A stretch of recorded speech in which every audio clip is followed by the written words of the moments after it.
Welcome to this model. You are watching VLSI Design Lecture Series. Today we are going to discuss about the transmission gate based order and mirror order and Manchester carry chain order.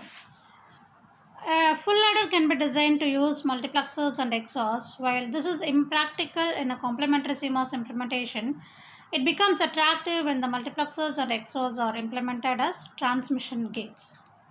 A full ladder implementation based on this approach is shown in this diagram, which uses 24 transistors. It is based on the propagate generate model, and the propagate signal, which is the XOR of the inputs A and B, is used to select the true and complementary value of the input carry as the new sum output.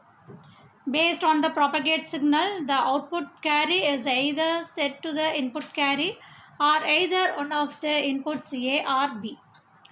One of the interesting features of such an adder is that it has similar delays for both sum and carry outputs. And now let us focus on Manchester carry chain adder. The carry propagation circuit in transmission gate adder can be simplified by adding generate and delete signals. The propagate path is unchanged and it passes CI to CO output if the propagate signal AA exclusive BI is true. If the propagate condition is not satisfied, the output is either pulled low by DI signal or pulled up by GI. And the dynamic implementation makes even further simplification possible. And since the transition in a dynamic circuits are monotonic, the transmission gates can be replaced by only NMOS transistors, that is NMOS only pass transistors. Precharging the output eliminates the need for kill signal here for the case in which the carry chain propagates the complementary values of the carry signal. So a Manchester carry chain adder uses a cascade of pass transistors to implement the carry chain.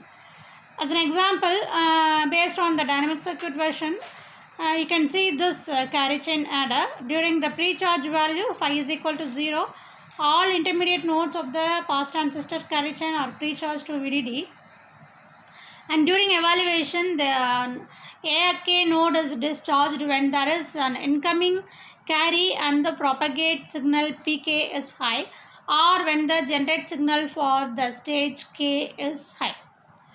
And this diagram shows an example layout of Manchester carry chain in stick diagram layout, and the data path layout consists of 3 rows of cells organized in a bit sliced cycle. So the top row of cells computes the propagate and generate signals, and the middle row propagates the carry from left to right, and the bottom row generates the final sums.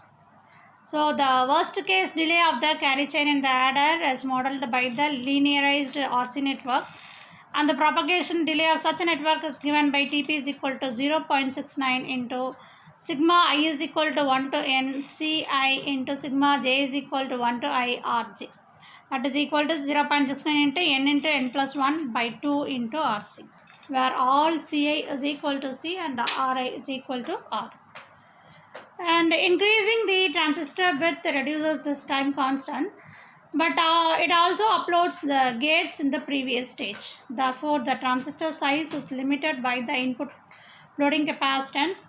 Unfortunately, the distributed RC nature of the carry chain results in the propagation delay that is quadratic in the number of bits. To avoid this, it is necessary to insert signal buffering inverters. The optimum number of stages per buffer depends on the equivalent resistance of the inverter and the resistance and capacitance of the pass transistor. And now let us move on to carry bypass adder. Actually, the ripple carry adder is only practical for the implementation of additions with a relatively small word length. Most desktop computers use word length of 32 bits, while servers require 64-bit very fast computers such as mainframe, supercomputers, and the multimedia processors.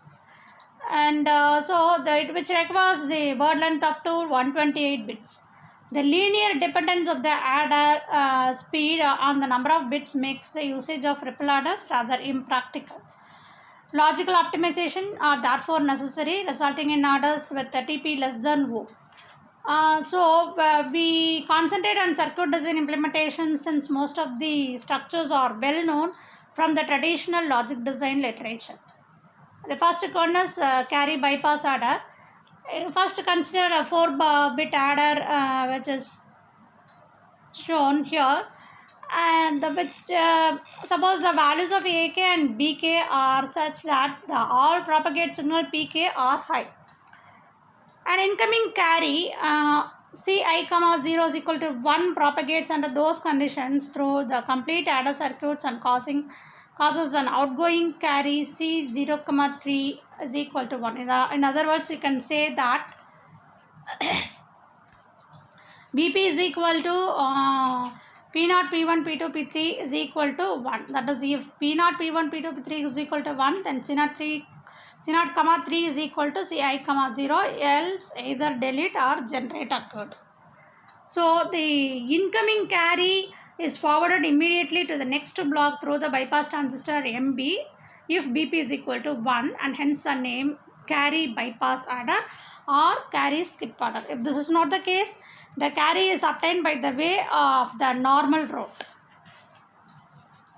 Now let us compute the delay of the n-bit adder. At first, we assume that the total adder is divided in n by m equal length of bypass stages, each of which contains m bits.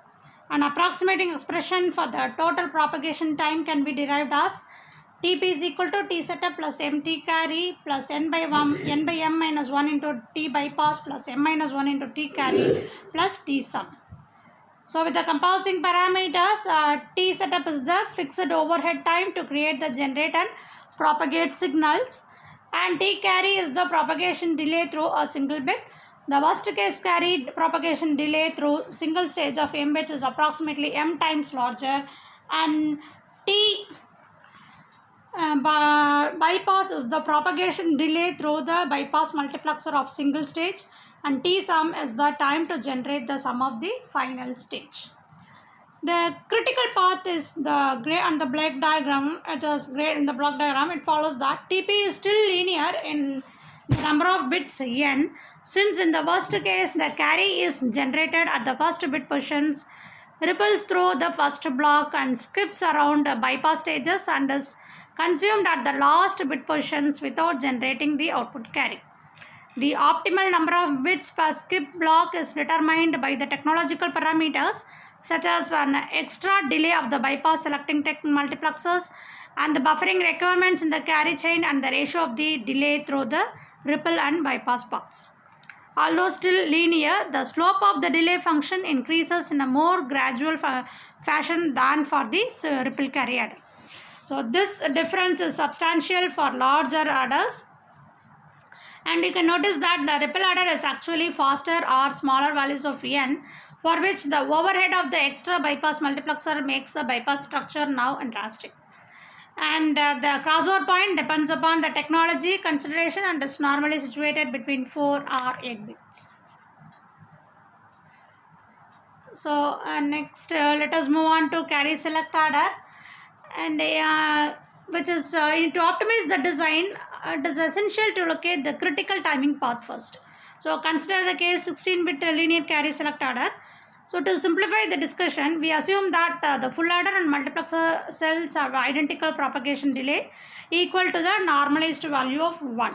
The worst case arrival times of the signals at different network nodes with respect to the time of the input is applied are marked and annotated like this diagram, and this analysis demonstrates that the critical path of the adder ripples through the multiplexer networks of the subsequent stages. One striking opportunity is readily apparent here. Consider the multiplexer gate in the last adder stage. The inputs to the multiplexers are the two carry chains of the block and the block multiplexer signals from the previous stage. So a major mismatch between the arrival times of the signal can be observed, and the results of the carry chain are stable long before the multiplexer signal arrives.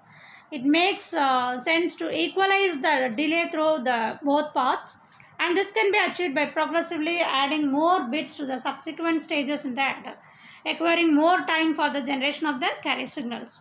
For example, the first stage can add 2 bits, and second contains 3, and third has 4, and so forth. The annotated arrival times show that this adder topology is faster than the linear organization, even though the extra stage is needed. In fact, the same propagation delay is also valid for a 20-bit adder. So what you see here is a carry select adder. So the simple trick of making adder stages progressively longer results in adder structure with sublinear delay characteristics.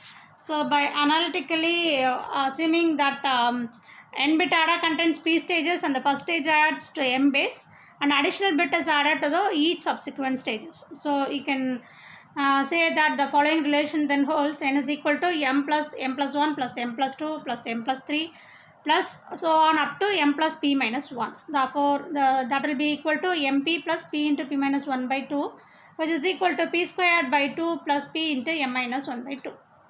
If m is less than n and n is equal to 6, m, for example, m is equal to 2 and n is equal to 64, and the first term dominates, and therefore this equation can be simplified as n is equal to p squared by 2. Thank you.